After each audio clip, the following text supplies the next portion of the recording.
Okay, I'm going to finish this set with what is considered to be the oldest trick in magic. I tell you, these cups are solid gold, but I don't think you'd buy it this time. Uses 3 balls and 3 cups. That's 1, 2, 3 cups, and 1, 2, 3 balls. 1, 2, 3 cups, and 1, 2, 3 balls. Do everything fair. I'm going to put 1 into there like that, no cheating. 1 into there like that, and 1 into there like that, no cheating. I'm going to show you some very simple magician's moves. I'm going to start by making this ball leave and join this one over here. Watch it, just like that. Takes a little touch, just like that, to put 2 over there, and then over there, just like that.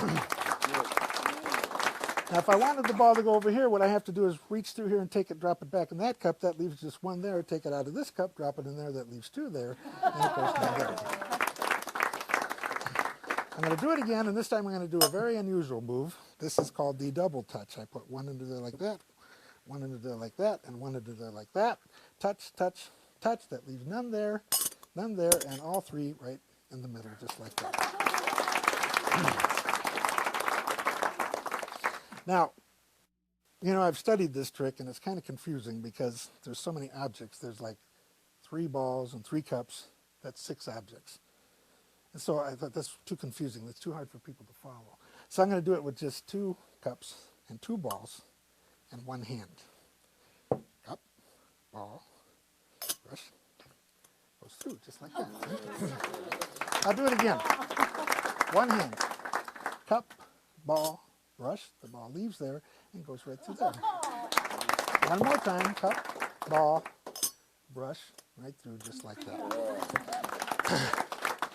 You know, people always ask me if the balls can go down, can they go up? Sure, just like this. A little tap to the bottom of the table, right up it comes just like that, leaving you with 1 there. You know what? 4 objects is a little tough. I mean, 2 balls, 2 cups, that's a little tough. So I'll do it with just 2, the ball and a cup. 1 ball and 1 cup, okay? I'm going to ask you to help me this time. I want you to take your fingers and put them just like that. So you hold that cup down. But before you do, I'll let people see. Can you peek under there, Frank? Is there a ball under there? Nothing. Put your fingers right on there. Nothing. Don't let anything get in or out of there, okay? We're going to see what happens. Actually, it works. It's a trick cup. It's got a little secret bottom. See, if I just hit that bottom just right and let the ball fall right there, just like that. I'm going to do it one last time. This time, keep 1 eye on the cup, 1 eye on the ball, and 1 eye on the hand it goes into. And I'll do it motion. I put the ball in the hand. I blow. That's bad breath, but a good trick. Boom. And the ball goes right back in. Just like that. You know what? I thought more about this thing, and you know, it isn't a question of how many. It's a question of the size. So the next time I do this trick, I use the big ones. Thank you very much. Thank you very much. Thank you. Thank you.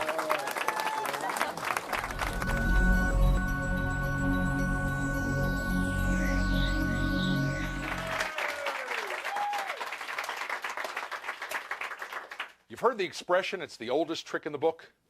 This one really is. It dates back to at least the ancient Egyptian civilization.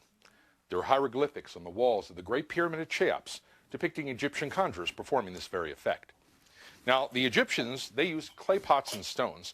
This afternoon, I'll be using these 3 engraved silver goblets and a small red ball. Now, the illusion is that of solid passing through solid in a simulacrum of real magic. Now,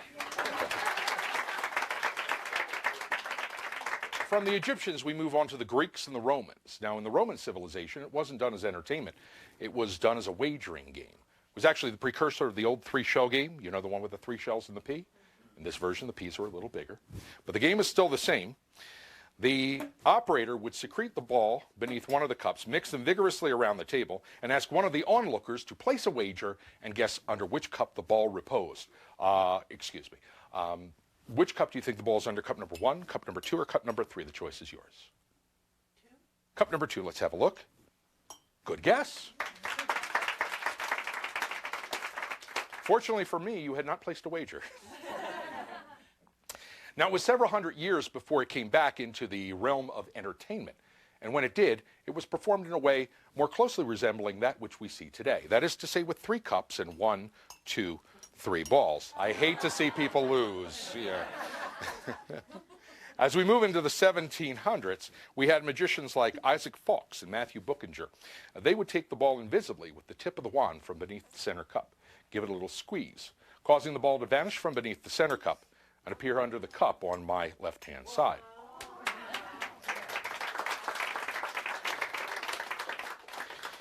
In the early 1800s, magicians like Bosker, Dobler, and Hofzinser, they would do it in a similar fashion. That is to say, they'd remove it from the center cup, give it a squeeze, cause the ball to vanish from the center cup and appear here under the cup on my right. A small but important difference.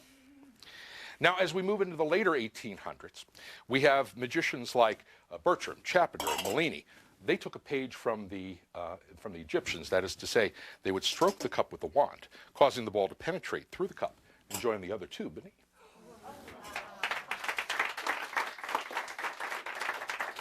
Now, there is one particular magician I left out of this time period, probably the most important of all. In fact, probably one of the most important in the entire history of magic. I speak of Jean-Eugène Robert Houdin. He was the father of modern conjuring.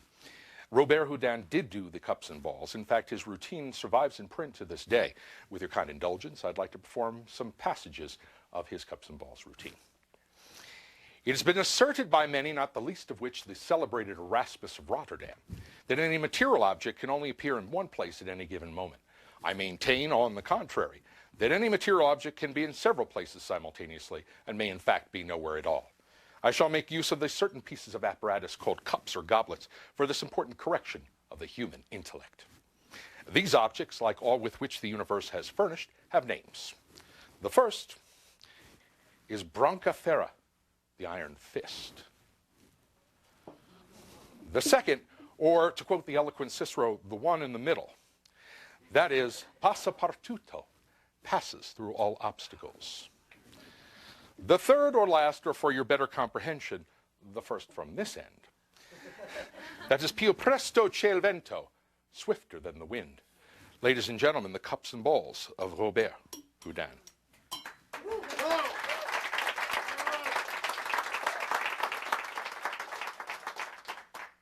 As we move into the 20th century, we find many great cups workers. In the beginning of the century, we have magicians like Rossini, Pop Krieger, and Fred Keating.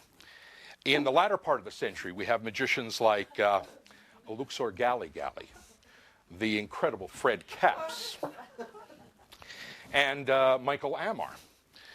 But the greatest of them all was the Professor Dave Vernon.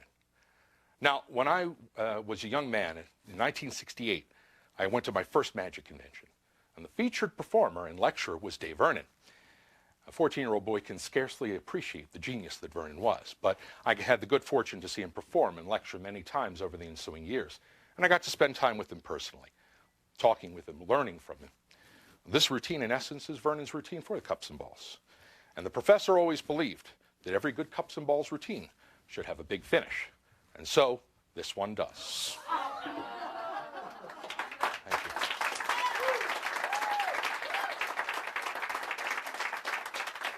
Well, there you have it, in about 4.5 minutes, the entire history of magic. But I think we have a little more time that we can spend together, so let's go back. Back to the beginning, when we can more closely examine the history and mystery of the art of magic.